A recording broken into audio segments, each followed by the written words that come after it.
Course کو شروع کرنے سے پہلے چند باتوں کو ذہن نشین رکھنے کی بے حد ضرورت ہے۔ ہم اس کا آغاز اللہ کی توفیق سے کر رہے ہیں اور ہمارا مقصد چند دن لگا کر عالم بننا یا کسی سے بحث مباحثہ کر کے زج کرنا، کسی کو حقیر سمجھنا نہیں، بلکہ اللہ سبحانہ تعالیٰ کا پیغام اپنے دل پر اتارنا اور زندگیوں میں لانا ہے۔ اپنے دین کی اس طرح معرفت حاصل کرنا کہ شکوک و شبہات اور گو مگو کی کیفیت سے نکل کر یقین کے راستے کے مسافر بن سکیں۔ دین میں جو غیر ضروری رسم و رواج افراط و تفرید کے معیار بن گئے ہیں، تعصب کی اینک اتار کر اصل دین تک رسائی حاصل کرنا۔ حق و باطل کی چوائس کا اختیار چونکہ خود اللہ سبحانہ تعالیٰ نے عطا کر رکھا ہے، تو معاشرے میں زبردستی دین مسلط کرنے کی بجائے اخلاص اور حکمت سے امر بالمعروف و نہی عن المنکر اور خیر و شر کا شعور معاشرے میں زندہ رکھنا۔ سب سے عام کام خود اپنی اصلاح کی فکر کرنا اور اپنا محاسبہ کرتے رہنا، یہی میرا مقصود تھا، اور اسی وجہ سے اس کورس کو ترتیب دیا گیا کہ دین اسلام کا حسن خود بخود دلوں کی گہرائیوں میں اتر جائے۔ ہر طالب علم خوشی سے دل کا سودا اپنے رب کے ساتھ کرے، اس میں اتنی ہمت، اتنی طاقت قرآن کریم کے نور سے پیدا ہو جائے کہ وہ ماحول، نفس اور شیطان کے چیلوں کے سامنے ڈٹ جائے۔ اس لیے یاد رکھنے کی بات یہ ہے کہ انبیاء کا نصب العین ہی ہمارا نصب العین ہے، کہ خود کو بدلنا ہے، اوروں تک پہنچا دینا ہے۔ اس کورس میں 3 بنیادی چیزیں ہم پڑھیں گے۔ بنیادی اخلاق جن کو قرآن کریم عمل صالح کا نام دیتا ہے، ایمان اور اس کے دلائل۔ تیسری چیز شریعت کے وہ معاملات جس میں انسان توازن بگاڑ سکتا ہے، ان معاملات کو شریعت کی تعلیمات کی روشنی میں پڑھیں گے۔ اب میں آپ کے سامنے قرآن کا مختصر تعارف، خصوصیات، اس کی ترتیب و تنظیم اور اس کے اعجاز کے متعلق مختصر گفتگو کروں گا۔ اس کی تفصیلات آپ کو علوم القرآن کتاب میں مل سکتی ہیں۔ قرآن مجید کو اللہ سبحانہ تعالیٰ نے 23 سال کے عرصے میں نبی کریم صلی اللہ علیہ وآلہ وسلم پر تھوڑا تھوڑا کر کے نازل فرمایا۔ قرآن کا لفظ خالص عربی زبان کا لفظ ہے۔ یہ لفظ قرأ یقرأ سے نکلا ہے، جس کے معنی پڑھنے کے ہیں، اور فولان کے وزن پر ہونے کی وجہ سے دوام اور تسلسل پر دلالت کرتا ہے۔ اس لیے اس سے مراد بار بار اور مسلسل پڑھی جانے والی کتاب۔ دنیا میں کوئی کتاب اتنے تواتر اور تسلسل سے نہیں پڑھی جاتی جتنا کہ قرآن مجید ہے۔ قرآن مجید کے تعارف کی مزید تفصیل بھی ہمیں قرآن خود فراہم کرتا ہے۔ قرآن مجید کی مختلف آیات سے اس کے مختلف ناموں کا پتہ چلتا ہے، اور کسی چیز کے نام زیادہ کیوں رکھے جاتے ہیں، اس چیز کی اہمیت اور عظمت کے پیش نظر اور اس کے مقاصد تک رسائی حاصل ہوتی ہے۔ امام رازی رحمۃ اللہ علیہ نے قرآن کریم کے تقریباً 43 ناموں کا ذکر اپنی تفسیر میں کیا ہے، اور امام زرکشی نے 90 نام حرانی سے لیے ہیں۔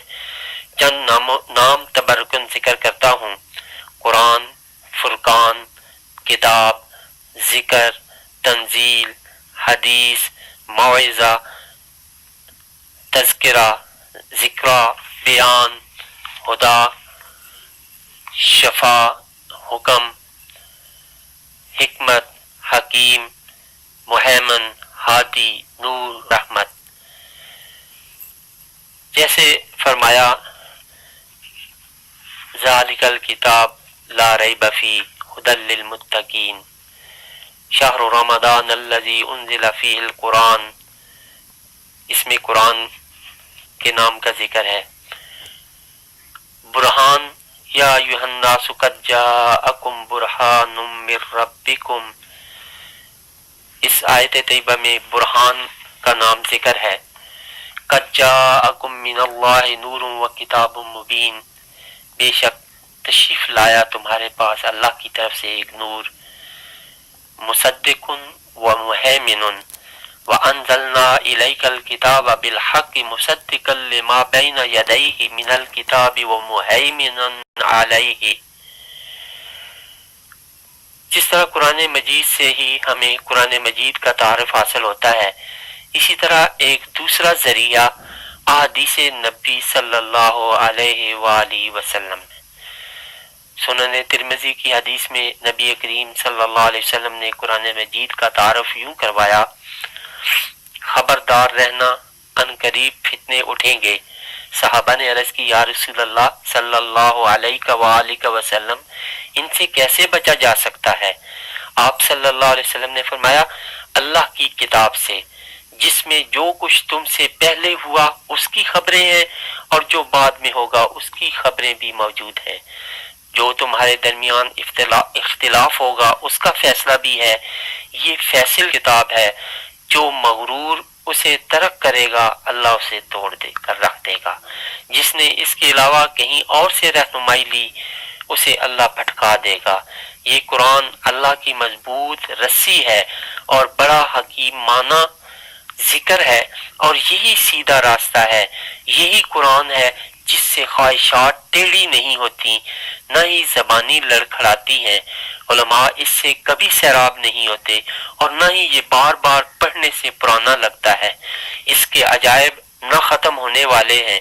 یہ وہی قرآن ہے جسے سن کر جن نہ رک سکے اور پکار اٹھے: بلا شبہ ہم نے بڑا عجیب قرآن سنا ہے جو راستے کی طرف رہنمائی کرتا ہے، ہم اس پر ایمان لائے۔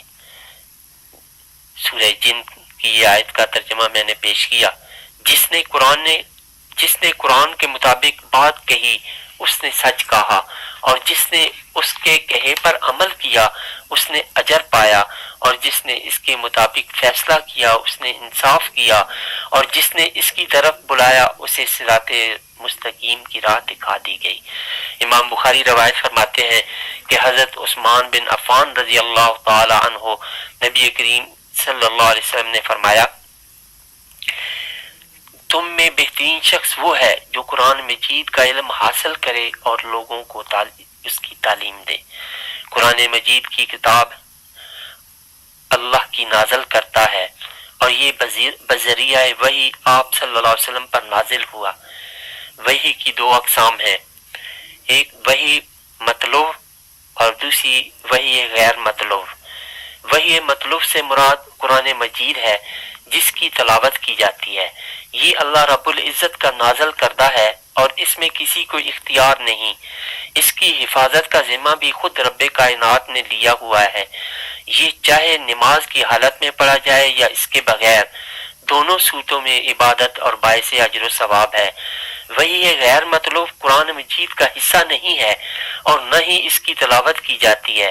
یہ حدیث رسول اکرم صلی اللہ علیہ وسلم کے طور پر پہچانا جاتا ہے، اور زیادہ تر وہی مطلوب کی تشریح کرتا ہے، اور بہت سے احکام کی اس سے وضاحت ہوتی ہے۔ قرآن مجید کی صورتوں کو نزول کے مقام کے لحاظ سے دو حصوں میں تقسیم کیا جاتا ہے، ایک مکی صورتیں اور دوسرا مدنی صورتیں۔ مکی صورتوں سے مراد وہ صورتیں ہیں جن کا نزول ہجرت سے پہلے ہوا، خان کا نزول مکہ مکرمہ میں ہوا ہو یا مکہ مکرمہ سے باہر، لہذا وہ آیات جو سفر معراج یا سفر ہجرت میں نازل ہوئیں وہ بھی مکی ہی کہلائیں گی۔ مدنی صورتیں وہ قرآن مجید کا حصہ ہیں جو ہجرت نبی صلی اللہ علیہ وسلم کے بعد مدینہ طیبہ میں یا مدینہ طیبہ کے باہر نازل ہوئیں۔ اس اعتبار سے وہ آیتیں جو حدیبیہ یا حجۃ الوداع یا فتح مکہ کے موقع پر نازل ہوئیں سب مدنی کہلائیں گی۔ قرآن مجید کو خود اللہ سبحانہ وتعالی نے 114 صورتوں میں تقسیم کیا۔ اس کے علاوہ قرآن مجید کو 7 منزلوں، 30 پاروں اور رکوع، احزاب اور میں تقسیم کیا گیا۔ یہ تقسیم اللہ کی طرف سے نہیں بلکہ انسانوں کی سہولت کے پیش نظر قرون وسطیٰ سے ہی جاری ہے۔ صحابہ رضوان اللہ علیہم اجمعین کا معمول تھا کہ تہجد میں تلاوت فرمایا کرتے تھے۔ اس مقصد کے لیے ان کی روز مرہ تلاوت کی ایک مقدار مقرر تھی جسے حزب یا منزل کہا جاتا تھا۔ احادیث سے ثابت ہے کہ قرآن پاک میں احزاب کی تقسیم خود نبی اکرم صلی اللہ علیہ وآلہ وسلم نے کی تھی۔